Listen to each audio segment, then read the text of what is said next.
Cute जेही look तेरी सोहणीए गब्बरू ਨੂੰ ਨਿੱਤ ਰੋਜ਼ ਮਾਰਦੀ ਤੱਕ ਤੈਨੂੰ ਅੱਖ ਮਰ ਜਾਣੀਏ ਹੁੰਦੀ ਏ ਬਲਿੰਕ ਮੇਰੀ ਕਾਰ ਦੀ ਸੋਹਣ ਸੋਹਣਿਆ ਤੂੰ ਸਾਡੇ ਲਈ ਫੁੱਲ ਗੁਲਾਬ ਤੈਨੂੰ ਚਾਹੁੰਨਿਆ ਬੇਹਿਸਾਬ कभी सुन तो जरा जो मैं कह ना सका।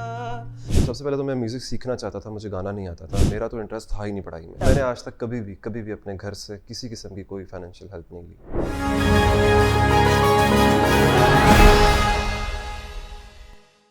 अस्सलाम वालेकुम, आप देख रहे हैं पाकिस्तान खबर टीवी और मैं हूं फातिमा वसीम। आज हमारे साथ स्टूडियो में उमैर अमान मौजूद हैं जो कि पाकिस्तान के टॉप के इस वक्त सिंगर जा रहे हैं, प्लस उनकी सक्सेस स्टोरी क्या है आज हम उनसे ही जानते हैं। तो आइए आपकी मुलाकात कराते हैं उमैर से। जी उमैर, अस्सलाम वालेकुम। वालेकुम अस्सलाम। कैसे हैं आप? अल्हम्दुलिल्लाह मैं ठीक हूँ। उमैर, आपकी सक्सेस स्टोरी हम सब जानना चाहेंगे। अपनी स्ट्रगल लाइफ आपकी कैसी रही अब तक की, और आपने किन चीज़ों को, किन डिफ़िकल्टीज़ को फेस किया, प्लीज़ डिटेल में बताएं। मैंने अपने म्यूज़िक कैरियर का आगाज़ जो है 2015 में किया और बेसिकली मैं कश्मीर से बिलोंग करता हूँ और मैं मेडिकल स्टूडेंट था। और जब मैंने अपनी स्टडीज़ छोड़ दी और मैं कह लो कि मैं घर से बगैर घर बताए अपनी स्टडीज़ छोड़ के कश्मीर से इस्लामाबाद आ गया।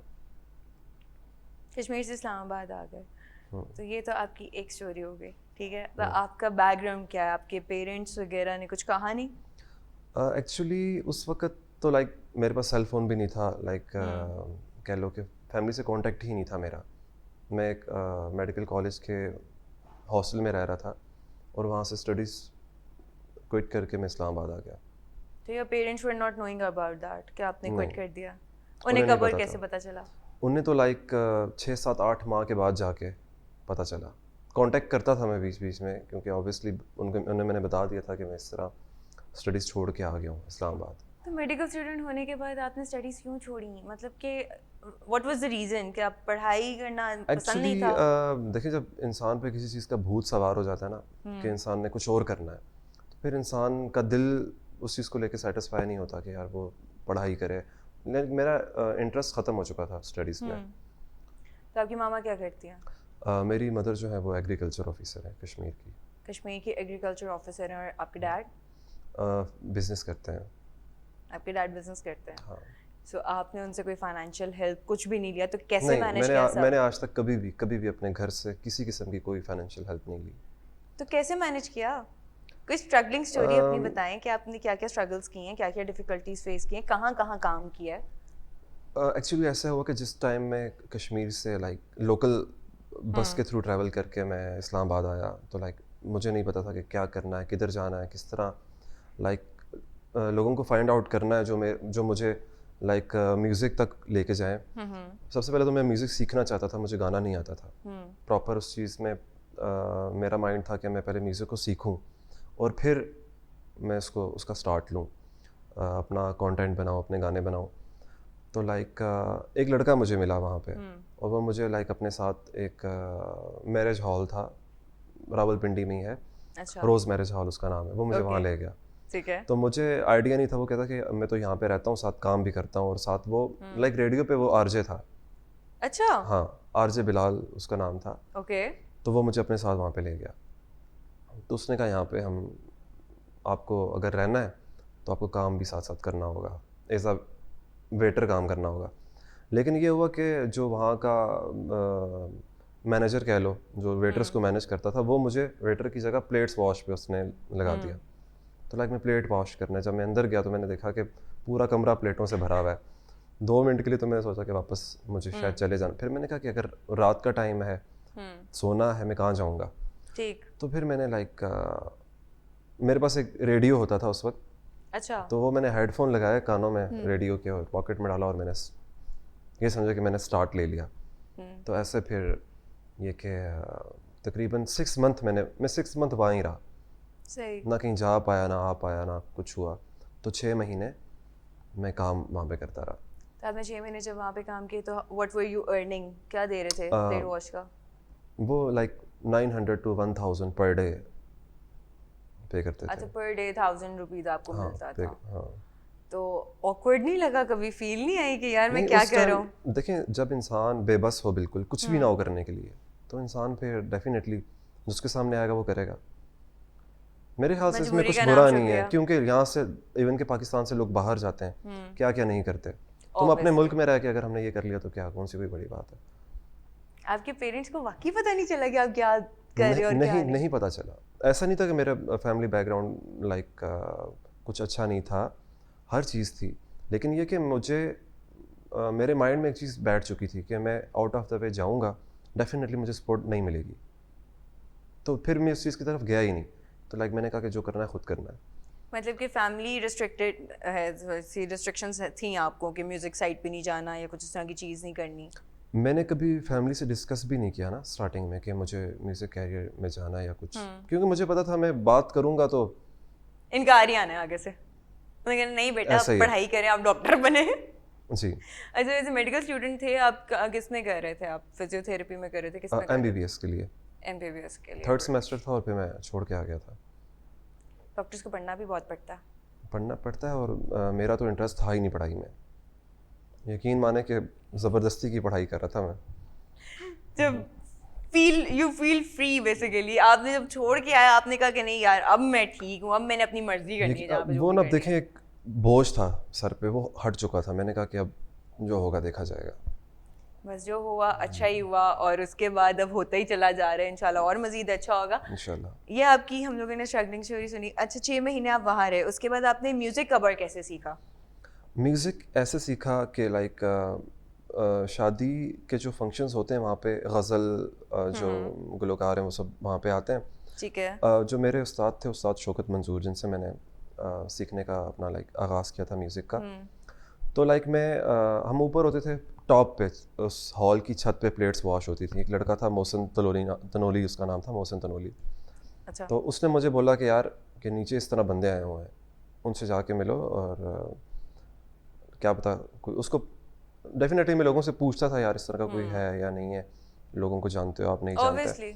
तो ये हुआ कि मैं नीचे आया तो वो सब अपना सामान पैक कर रहे थे, हारमोनियम, और मैं देखा और मैं खुशी से पागल हो गया म्यूज़िक इंस्ट्रूमेंट्स को। पहली दफ़ा जब मैंने अपनी आंखों के सामने, उससे पहले मैंने इंस्ट्रूमेंट भी नहीं देखे हुए थे, अच्छा। लाइव इंस्ट्रूमेंट भी नहीं देखे थे कि लाइक गिटार, हारमोनियम, तबला, सब वो पैक कर रहे थे। मैं उनके पास चला गया। अब जो उस्ताद थे वो बाहर गाड़ी में थे, और उनके जो बंदे हैं वो असल में गज़ल का इवेंट वहाँ पे हुआ था। ओके। तो लाइक मैं जब नीचे आया वो सामान पैक कर रहे थे, तो मैंने उसको बताया कि इस तरह के मैं म्यूज़िक, डायरेक्ट ही ना हेलो ना हाय, मैंने सीधा बोल दिया कि मैं म्यूज़िक सीखना चाहता हूँ। अच्छा। तो उसको उनको मजाक लगा, एज भी उस वक्त कम थी। तो उसने कहा कि बच्चे ये आपके काम की चीज़ नहीं, आप लाइक उसने इस तरह का बिहेव किया। मैंने कहा नहीं, मैंने उसको बोला कि म्यूज़िक सीखना चाहता हूँ, मैं इसके लिए पे करूँगा आपको, मुझे आप म्यूज़िक सिखाएं। अब मैं, वो बंदा तबला बजाता था और मैं उसको कह रहा हूँ मुझे म्यूज़िक सिखाएं। वो कहता है कि बाहर गाड़ी में बैठे हुए उस्ताद जी, आप जाके उनसे बात कर लो। ठीक। तो मैं उठा हूँ और सीधा बाहर गया हूँ। जो उस्ताद जी थे उन्होंने अपना कार्ड निकाल के मुझे दिया, उन्होंने कहा आप कल अकेडमी आ जाएं। अब मैं कल जो टाइम उन्होंने दिया था उससे 3 घंटे पहले एकेडमी के बाहर खड़ा हूँ, और वो 3 घंटे फिर 4 घंटे बाद आए, उनका वेट किया, अंदर गया मैं। तो लाइक पूछा उन्होंने आप कहाँ से बिलोंग करते हो, क्या करते हो, कहाँ रहते हो, सारी डिटेल्स उन्होंने ली। तो उन्हें मैंने बताया इस तरह कि मैं कश्मीर से हूँ और मैं यहाँ पे काम करता हूँ। उन्हें ये नहीं बताया कि लाइक इस तरह मैं भाग के आ गया था और सारा। तो उन्होंने कहा कि हमारी एक गंडाबंदी की एक रस्म होती है शागिर्दी की, वो की जाएगी, और फिर इसके ये चार्जेस हैं, और इस तरह स्टार्टिंग में उन्होंने बिल्कुल इस तरह से ना प्रोफेशनली डील किया मुझे। और फिर उन्होंने बोला कि इतने पैसे हम चार्ज करते हैं। तो मैं तो डर गया, मैंने कहा यार इतने पैसे मैं किस तरह दूंगा। तो फिर वो बाहर थे, फिर मैंने उन्हें बताया कि मैं इतने पैसे नहीं पे कर सकता उस्ताद जी, आप कुछ कम करें और इस तरह। तो फिर मैंने बोल दिया, और लाइक मेरी आंखों से आंसू भी जा रहे हैं और मैं रो रहा हूँ, और लाइक इस तरह की मेरी कंडीशन थी। तो उन्होंने मुझे दिल से लगाया, उन्होंने कहा कोई मसले वाली बात नहीं है, आपने कुछ भी पे नहीं करना, और आप एकेडमी में यहाँ पे रहो और यहाँ पे सीखो। फिर वहाँ पे जो लड़का था, एक क्रिश्चियन लड़का था, उस्मान, लाइक वो अपने घर से डेली 2 टाइम्स खाना मुझे ला के, फिर मैं वापस नहीं गया वहाँ पे, मैं एकेडमी में ही रहता था। वहाँ भी फिर मैंने सीखना शुरू किया। 15 महीने मैं उस एकेडमी से बाहर नहीं निकला और म्यूज़िक सीखता रहा, दिन रात म्यूजिक को दे दिया। हाँ। तो अब उसके अलावा फिर अब आपके प्रोजेक्ट्स अभी तक कौन कौन से आ चुके हैं जो टॉप ट्रेंडिंग पे रहे हो? मेरा गाना है क्यूट सी लुक, गाना ग्लोबल ट्रेंडिंग 1 पे रहा है वो, और हंस दिया मेरा गाना था वो बहुत ज़्यादा वायरल हुआ। पहला गाना मेरा था तेरी यादें, वो काफ़ी, वो इंडिया में बहुत ज़्यादा वायरल हुआ था। अच्छा। और अभी उसके बाद फिरोज़ खान के साथ मैंने प्रोजेक्ट किया सुन सोनिया, उसका बहुत अच्छा रिस्पॉन्स मिला, सारे चार्ट्स पे वो ट्रेंडिंग 1 पे रहा। तो आप टिकटॉकर्स के साथ भी काम करते हैं? हाँ, मैंने काफ़ी जो पाकिस्तान के टॉप टिकटॉकर्स उनके साथ मैं काम कर चुका हूँ, जिस तरह नदीम रबीका नानीवाला हो खान, गया। नदीम नानीवाला, अली हैदराबादी। इन सब के साथ आप काम कर चुके जी। हैं। So do they charge you और यू चार्ज देम? नदीम मुबारक के साथ जो मेरा प्रोजेक्ट आया था उस पे नदीम नानी वाले ने मुझे बहुत अच्छा पे किया था, सारी इन्वेस्टमेंट भी गाने पे उसकी थी। ये इतने पीछे से वेल ऑफ हैं? हाँ हाँ।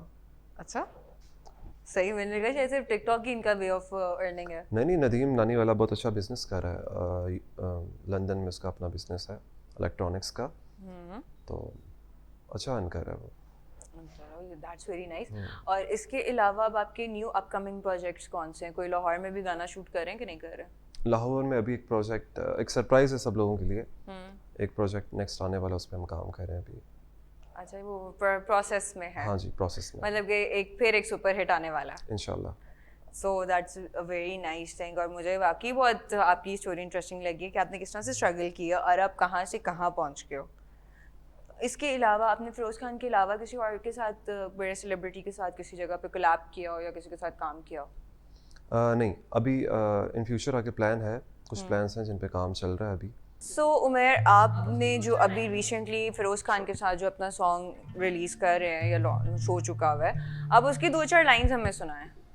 सोण सोणिया, सोण सोणिया, सोण सोणिया, सोण सोणिया, सोण सोणिया, तू साडे ਲਈ ਫੁੱਲ ਗੁਲਾਬ, ਤੈਨੂੰ ਚਾਹੁੰਦਿਆਂ ਬੇਹਿਸਾਬ, ਜਿਵੇਂ ਰਾਵੀ ਨੂੰ ਚਨਾਬ, ਤਾਈਓ ਰੁੜੇ ਤੇ ਕੋਨਿਆ, ਪਾਵੀਂ ਨਾ ਜੁਦਾਈਆਂ ਇੰਨਾ ਨੇੜੇ ਹੋ ਕੇ ਸੋਹਣਿਆ, ਤੇਰੇ ਬਿਨ ਮਰ ਜਾਾਂਗੇ ਹੋਰ ਸਾਡਾ ਕੌਣਿਆ, ਪਾਵੀਂ ਨਾ ਜੁਦਾਈਆਂ ਇੰਨਾ ਨੇੜੇ ਹੋ ਕੇ ਸੋਹਣਿਆ, ਤੇਰੇ ਬਿਨ ਮਰ ਜਾਾਂਗੇ ਹੋਰ ਸਾਡਾ ਕੌਣਿਆ। माशाल्लाह, बहुत अच्छे लिरिक्स हैं इसके। और एक और सॉन्ग मैं आपसे कहूँगी, वो जो क्यूट जेई लुक तेरी सोनी, जो टिकटॉक पे भी काफ़ी ट्रेंडिंग पे एक वक्त में रहा है और हम सबके टिकटॉक सर उस पर बनते भी रहे हैं, तो वो हमें सुना दे, जो नानी वाला के साथ आपने किया। क्यूट ਜਿਹੀ ਲੁੱਕ ਤੇਰੀ ਸੋਹਣੀ ਏ, ਗੱਭਰੂ ਨੂੰ ਨਿੱਤ ਰੋਜ਼ ਮਾਰਦੀ, ਤੱਕ ਤੈਨੂੰ ਅੱਖ ਮਰ ਜਾਣੀ ਏ, ਹੁੰਦੀ ਏ ਬਲਿੰਕ ਮੇਰੀ ਕਾਰ ਦੀ। क्यूट ਜਿਹੀ ਲੁੱਕ ਤੇਰੀ ਸੋਹਣੀ ਏ, ਗੱਭਰੂ ਨੂੰ ਨਿੱਤ ਰੋਜ਼ ਮਾਰਦੀ, ਤੱਕ ਤੈਨੂੰ ਅੱਖ ਮਰ ਜਾਣੀ ਏ, ਹੁੰਦੀ ਏ ਬਲਿੰਕ ਮੇਰੀ ਕਾਰ ਦੀ। ਆਜਾ ਬਿੱਲੋ ਬਹਿ ਜਾ, ਕੁਝ ਸੁਣ ਕੁਝ ਕਹਿ ਜਾ, ਆਜਾ ਬਿੱਲੋ ਬਹਿ ਜਾ, ਕੁਝ ਸੁਣ ਕੁਝ ਕਹਿ ਜਾ, ਆਪਣੇ ਤੋਂ ਮੰਮੀ ਡੈਡੀ ਕੋਲ ਮੈਨੂੰ ਲੈ ਜਾ, ਆਪਣੇ ਤੋਂ ਮੰਮੀ ਡੈਡੀ ਕੋਲ ਮੈਨੂੰ ਲੈ ਜਾ, ਗੱਲ ਦੱਸ ਦਾਂਗੇ ਸਾਡੇ ਪਿਆਰ ਦੀ। ਕਿਊਟ ਜਿਹੀ ਲੁੱਕ ਤੇਰੀ ਸੋਹਣੀ ਏ, ਗੱਭਰੂ ਨੂੰ ਨਿੱਤ ਰੋਜ਼ ਮਾਰਦੀ, ਤੱਕ ਤੈਨੂੰ ਅੱਖ ਮਰ ਜਾਣੀ ਏ, ਹੁੰਦੀ ਏ ਬਲਿੰਕ ਮੇਰੀ ਕਾਰ ਦੀ। वेरी गुड, बहुत अच्छा गाना है वैसे आपका। इसके अलावा कोई और अगर आप हमें सुनाना चाहें तो वो आपकी चॉइस है। आप क्या सुना चाहेंगे, आप बताएं। जो मर्जी आप सुना दें। नहीं मुश्किल वफा जरा देखो यहाँ, तेरी आंखों में बसता है मेरा जहां, कभी सुन तो जरा जो मैं कह ना सका, मेरी दुनिया तुम ही हो, तुम ही आसरा, वफाएं सुनो जफाएं सुनो, मुझे प्यार हुआ था, इकरार हुआ था, मुझे प्यार हुआ था, इकरार हुआ था।